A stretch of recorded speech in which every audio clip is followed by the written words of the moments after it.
Assalamualaikum warahmatullahi wabarakatuh. Alhamdulillah wa syukurillah wa la hawla wa la quwwata illa billah. Asyhadu an la ilaha illallah wahdahu la syarikalah wa asyhadu anna Muhammadan abduhu wa rasuluh alladzi la nabiyya wa la rasula ba'da. Pemirsa yang dimuliakan Allah Subhanahu wa taala, dalam kesempatan ini senantiasa kami memanjatkan doa kepada seluruh pemirsa.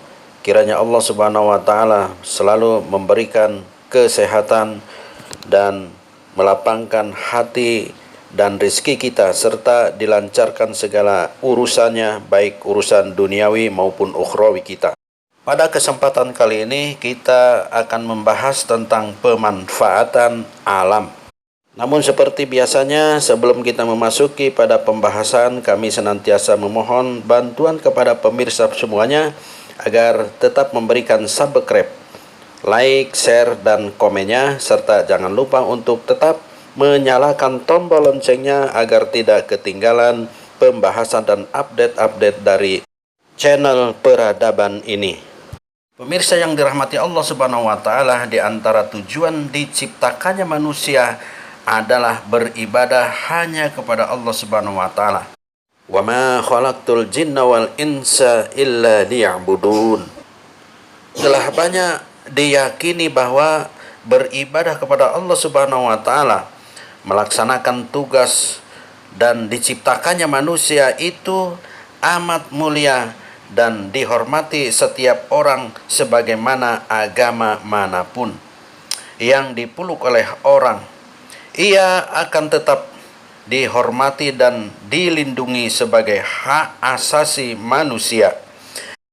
Tetapi akan dipandang lain apabila orang bekerja mencari rizki yang halal dan baik. Dipandangnya tidak sama dengan peribadatan dan amal perbuatan dari keyakinan dan agama. Dalam Islam, bekerja mencari rizki dan memanfaatkan sumber daya alam merupakan kewajiban yang harus dilaksanakan oleh setiap manusia. Tidak kurang mendasarnya kewajiban ini dibanding dengan ibadah yang dipandang bersifat keagamaan. Bekerja mencari rizki dan memanfaatkan sumber daya alam sama-sama menjadi kewajiban, karena dasarnya juga termasuk tujuan penciptaannya manusia sebagai khalifah Allah di bumi. Wa huwa alladzi ja'alakum khalaifal ardi. Dan dialah yang menjadikan kamu khalifah di bumi. Bekerja dan berusaha memanfaatkan sumber daya mencari karunia Allah Subhanahu wa taala menjadi kewajiban, yang berarti pelaksanaannya akan mendapatkan pahala dan meninggalkannya akan mendapatkan dosa. Dasarnya adalah perintah Allah Subhanahu wa taala dalam firman-Nya pada surat Al-Jum'ah ayat ke-10. A'udzubillahi minasyaitonirrajim. Bismillahirrahmanirrahim. Fa idza qudiyatis sholatu fantasiru fil ard wabtagu min fadlillah. Maka jika kamu telah selesai mengerjakan sholat, hendaklah kamu semua menyebar di bumi untuk mencari karunia Allah. Dan pada surat Al-Baqarah ayat 168, Allah berfirman, A'udzubillahi minasyaitonirrajim, ya ayyuhan nasu kulu mimma fil ardi halalan thayyiba wa la tattabi'u khutuwatis syaitan innahu lakum aduwwum mubin. Hai manusia, makanlah yang halal dan yang baik yang kamu dapatkan dari karunia Allah yang terdapat di bumi, dan janganlah kamu mengikuti langkah-langkah syaitan, karena sesungguhnya syaitan itu adalah musuh yang nyata bagimu. Yang pertama adalah pemanfaatan barang tambang. Al-Quran menyebutkan kemanfaatan barang tambang sebagai berikut. A'udzubillahi minasyaitonirrajim. Wa amma ma yanfa'un nasa fayamkusu fil ardi. Adapun yang memberi manfaat kepada manusia, maka ia tetap di bumi. Dan besi adalah barang tambang yang dengan jelas disebutkan oleh Allah dalam Al-Quran, surat Al-Hadid ayat 25. A'udzu billahi minasyaitonir rajim. Bismillahirrahmanirrahim. Wa anzalna hadida fihi ba'sun sadid wa manafi'u linnas. Dan kami ciptakan besi yang berkekuatan besar atau hebat dan memberikan manfaat bagi manusia.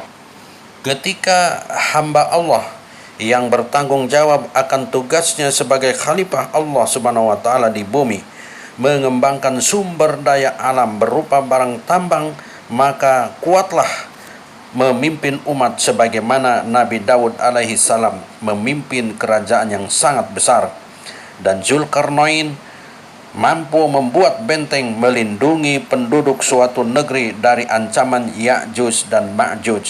Dapatlah dibandingkan dengan industri logam dari alat rumah tangga sampai senjata. Apabila dikuasai oleh orang yang tidak taat kepada Allah Subhanahu wa taala, akibatnya terjadi kezaliman yang tidak dapat ditanggulangi. Kiranya itu dapat menjadi indikator dosa karena lalai melaksanakan kewajiban memanfaatkan sumber daya alam. Yang kedua, pemanfaatan laut. Allahul ladzi sakhara lakumul bahra litajriyal fulku fihi bi amrih wa litabtagu min fadlihi wa la'allakum tashkurun. Allah lah yang menundukkan lautan untukmu supaya kapal-kapal berlayar di sana dengan izinnya, dan supaya kamu dapat mencari karunia-Nya. Mudah-mudahan kamu bersyukur. Tidak dilaksanakan kewajiban hamba-hamba Allah untuk mengembangkan pemanfaatan sumber daya alam, membuktikan betapa besar karunia Allah Subhanahu wa taala yang tidak cukup mampu disyukuri manusia. Padahal kesyukuran itu sebenarnya akan memberikan nilai sangat berharga bila diwujudkan lewat industri perkapalan, industri kelautan, baik berupa industri jasa transportasi laut maupun budidaya hasil laut. Wa huwa alladzi sakhkhara lakumul bahra lita'kulu minhu lahman tariyan wa tastakhriju minhu hilyatan talbisunaha wa taral fulka mawakhira fihi walitabtagu min fadlihi wa la'allakum tashkurun.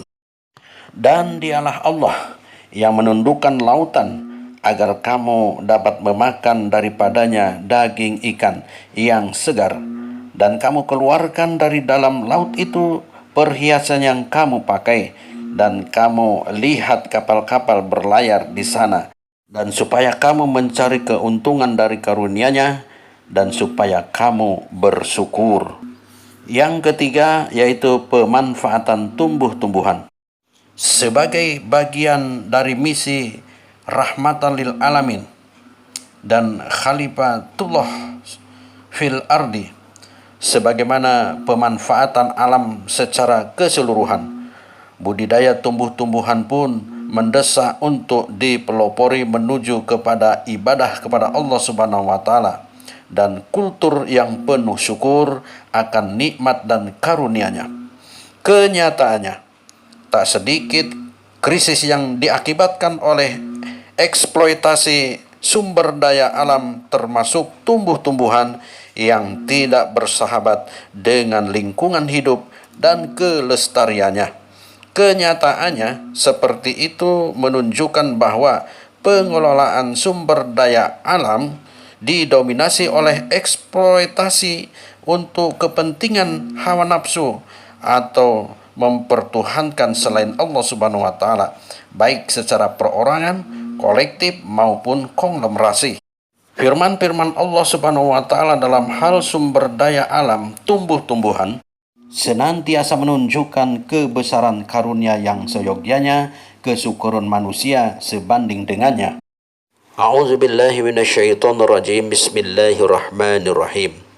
Wa fil ardi qita'um mutajaratun wa jannatum min a'nabin wa jar'u wa nakhilun sinwanun wa ghaira sinwanin yusqa bima'in wahid wa nubaddilu ba'daha ala ba'din fil ukul inna fi dzalika la ayatin liqaumin ya'qilun. Dan di bumi ini ada beberapa bidang persawahan dan kebun-kebun yang berdampingan, juga kebun-kebun anggur, tanam-tanaman dan pohon korma yang bercabang dan tidak bercabang. Kesemuanya disirami dengan air yang sama. Kami melebihkan sebagian tanaman-tanaman itu tentang rasa buahnya. Sesungguhnya pada yang demikian itu terdapat tanda-tanda kebesaran Allah bagi kaum yang berpikir. Lebih lanjut Allah Subhanahu wa taala menerangkan dalam firman-Nya yaitu surat Yasin ayat ke-33 sampai 35. A'udzu billahi minasyaitonir rajim. Bismillahirrahmanirrahim. Wa ayatul lahumul ardu maitatu ahyainaha wa akhrajna minha habban faminhu ya'kulun. وَجَعَلْنَا فِيهَا جَنَّاتٍ مِّن نَخِيلٍ وَأَعْنَابٍ وَفَجَّرْنَا فِيهَا مِنَ الْعُيُونِ لِيَأْكُلُوا مِنْ ثَمَرِهِ وَمَا عَمِلَتْهُ أَيْدِيهِمْ أَفَلَا يَشْكُرُونَ. Dan suatu tanda kebesaran Allah bagi mereka adalah bumi yang mati atau tandus. Kami hidupkan bumi itu dan kami keluarkan darinya biji-bijian. Maka dari biji-bijian itu mereka makan. Dan kami jadikan padanya di bumi itu kebun-kebun kurma dan anggur. Dan kami pancarkan kepadanya beberapa mata air, agar mereka dapat makan dari buahnya dan dari hasil usaha tangan mereka. Maka mengapa mereka tidak bersyukur? Yang keempat adalah pemanfaatan binatang ternak, unggas dan serangga.